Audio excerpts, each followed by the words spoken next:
Москва готовит новую фазу агрессии, и коснется она не только Украины. Какая страна под угрозой на этот раз, обо всем расскажем. Масштабная чистка в армии. Министр обороны накинулся на своих же генералов. Чрезвычайная ситуация. Угроза терроризма на легендарном фестивале. Полиция на ушах. Кто еще в опасности?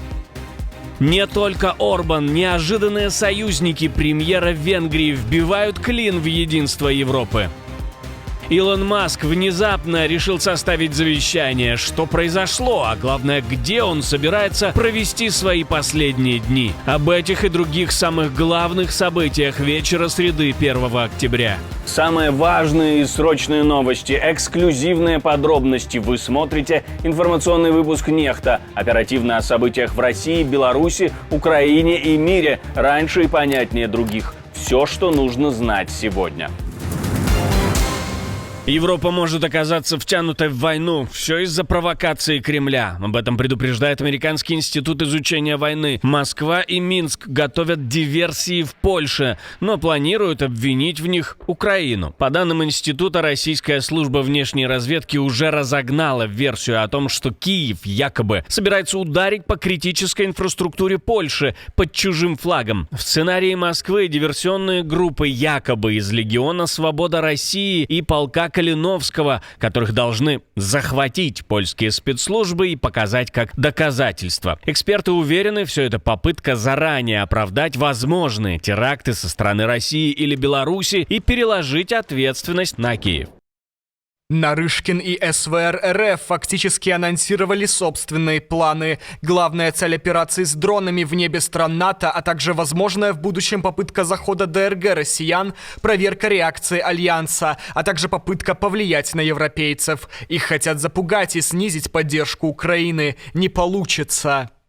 Тем временем провокации только множатся, дроны парализуют работу аэропортов в Дании и Норвегии, а российские МиГ-31 вторгаются в небо Эстонии. Мы с вами не раз говорили об этом в наших выпусках. В Брюсселе такие действия назвали крайне опасной атакой на критическую инфраструктуру НАТО. Фактически Кремль тестирует Запад на прочность и готовит новую фазу гибридной войны. Виктор Орбан нашел себе единомышленников, причем таких, которые могут пошатнуть единство в Европе. Об этом пишет Политико. По данным издания, к нему могут примкнуть неожиданные союзники, в том числе даже Эммануэль Макрон. Перед саммитом лидеров ЕС в Копенгагене президент Евросовета Антонио Кошта предложил изменить правила. Старт переговоров о вступлении в Союз можно будет одобрять квалифицированным большинством, а не единогласно. Ну, то есть 2/3, а не полным составом. Это открывало бы двери для Украины и Молдовы. Но план Кошта оказывается противоречивым, хотя Орбан является лидером ЕС, который ближе всего стоит к президенту Владимиру Путину и наиболее враждебно относится к Украине. Другие лидеры имеют совсем другие мотивы, чтобы присоединиться к его стороне. Главным образом, чтобы защищать свое право вето. Но против Франция, Нидерланды, Греция, у каждой столицы свои мотивы. Париж не хочет терять контроль, Афины хотят иметь рычаг на Турцию, София на Северную Македонию, Загреб на Сербию. Для Орбана это подарок, он может прикрыться чужими интересами и не выглядеть единственным тормозом. Тем не менее, в ЕС звучат и другие голоса. Президент Финляндии Александр Стуб поддержал идею обойти право вето Венгрии. Меньше возможностей для блокировки, быстрее для Украины. Это была цитата. В Копенгагене лидеры обсуждают и этот вопрос, и замороженные российские активы для Киева. Решение может показать, Европа готова ломать старые правила ради новых игроков или снова увязнет в собственных противоречиях. Америка остановилась. Впервые за 6 лет федеральное правительство США ушло в шатдаун. Работу парализовали бюджетные войны демократов и республиканцев. Вечером 30 сентября сенаторы разошлись в состоянии глубокой неопределенности. Никто не знает, сколько продлится остановка. Утром 1 октября в Сенате снова голосуют тот же план, и республиканцы обещают повторять попытки ежедневно, пока демократы не сдадутся. Если Если правительство остановится, это будет на совести сенатских демократов. Палата представителей уже проголосовала, президент готов подписать закон. Осталось лишь 8 демократов, которые должны присоединиться к нам и поддержать этот закон сегодня. Конгресс не смог вовремя утвердить финансирование госструктур. Республиканцы требуют продлить бюджет еще на 7 недель, но демократы отказываются, требуя уступок в обмен на голоса. Республиканцы прекрасно знают, что нелегальным иммигрантам уже запрещено получать страховку через ACA, Medicare или Medicaid. Они отлично знают, что ни одна строка, ни одно слово, ни одна запятая в нашем законопроекте этого не изменяет. Но они лгут, потому что знают, если разговор перейдет в плоскость здравоохранения, им конец. И знаете что? Именно в это мы и переводим обсуждение. Последние шатдауны уже приводили к срыву слушаний по миграции, задержкам кредитов для малого бизнеса и покупателей жилья. Теперь тысячи федеральных служащих уходят в неоплачиваемые отпуска, а военная, полиция и критически важные службы работают без зарплаты до возобновления финансирования. Инвесторы нервничают, фьючерсы падают, есть риск задержки экономической статистики. США снова оказались заложниками собственного политического клинча. А сейчас хочу обратиться к нашим подписчикам, ведь это именно вы решаете, узнает ли обо всех этих новостях еще большее количество людей. Каждая ваша подписка, каждый лайк, каждый репост и каждый комментарий длиннее 6 слов, каждый досмотр видео до конца помогают продвигать наши ролики среди сотен тысяч новых пользователей. Так еще больше людей узнают правду именно благодаря вам. Спасибо, что остаетесь с нами, и продолжаем. В американскую армию официально возвращается дедовщина. Министр обороны Пит Хексет запускает реформу, которая почти лишает военнослужащих возможности жаловаться на плохое обращение, домогательства и токсичных командиров. Реформа параллельно смягчает определение травли и дедовщины. Одновременно глава Пентагона продолжает чистку, сворачивает программы по разнообразию, увольняет чиновников, преимущественно женщин и афроамериканцев, и продавливает новые физические нормативы, которые, по мнению критиков, выдавят женщин с боевых должностей.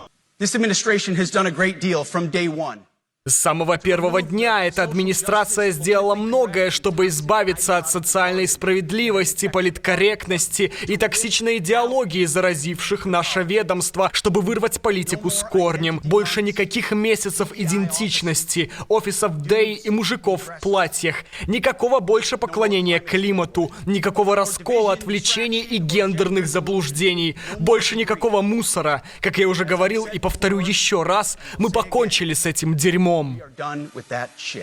Оппоненты бьют тревогу. Бывший генинспектор Пентагона Роберт Сторч предупреждает о сдерживающем эффекте на все сообщения о коррупции и нарушениях. Сенатор Мэйзи Хироно обвиняет Трампа и Хексета в подрыве защиты солдат. Далее цитата. «Эти изменения заставляют жертв замолчать и поощряют обидчиков». Но остальные заявления главы Пентагона заставляют раскрыть глаза еще шире. Честно говоря, уже утомительно видеть на строевых площадках, да и вообще в любых формированиях тучных военных. И тем более видеть тучных генералов и адмиралов в коридорах Пентагона и на командных постах по всей стране и миру. Это позор, это плохо, и это не отражает, кто мы есть. Так что неважно, ты десантник или офисный клерк, новобранец или 4-звездный генерал, ты обязан соответствовать нормам роста и веса и сдавать физподготовку. Хексет же настаивает, армия должна заниматься войной, а не соцповесткой. Его открытая война с так называемыми толстыми генералами и курс на жесткую централизацию превращают Минобороны США в поле культурной битвы. Россию обвиняют в еще одной войне. Москва должна извиниться за Сирию, признать свою ответственность и отдать бывшего диктатора Башара Асада под суд. С таким требованием выступила сирийская сеть по правам человека в годовщину начала российского вмешательства. В отчете правозащитников говорится, что действия Москвы с 2015 по 2024 год привели к гибели почти 7 тысяч мирных жителей, в том числе более 2 тысяч детей. Помимо авиаударов, Россия обвиняется в политическом и экономическом прикрытии режима, постоянных вето в Совбезе ООН и содействии Асаду в удержании власти. Правозащитники требуют не только извинений, но и программы компенсации пострадавшим, гарантий предотвращения новых конфликтов и участия Москвы в восстановлении разрушенной страны. По их словам, без признания этих фактов любые новые отношения с Россией будут циничным игнорированием десятилетий кровопролития. Знаменитый пивной фестиваль Октоберфест в Мюнхене не откроется из-за чрезвычайной ситуации со взрывчаткой. Полиция заявила, что в жилом доме на севере города прогремели взрывы и произошел пожар. В результате погиб один человек, еще один числится пропавшим. Здание, по данным следствия, подожгли умышленно на фоне семейного конфликта.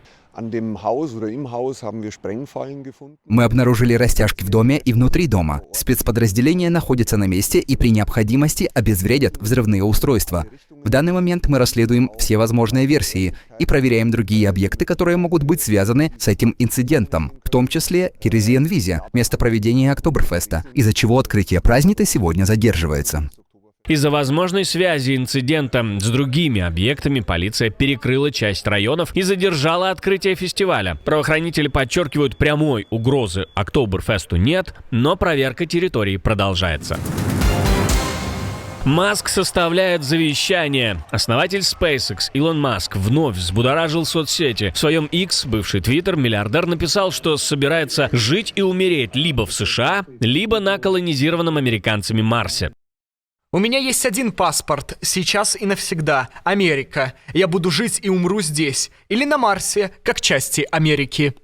Эта реплика стала новой частью его многолетней кампании по продвижению идеи колонизации Марса. Ранее он говорил, что хочет построить там автономный город, способный выжить без поддержки Земли. Отдельное спасибо, что досмотрели до конца. Спасибо за ваше доверие. Жду развернутых комментариев, лайков и репостов. Это важно, чтобы нас становилось больше. На этом пока все. До новых встреч и хороших вам новостей.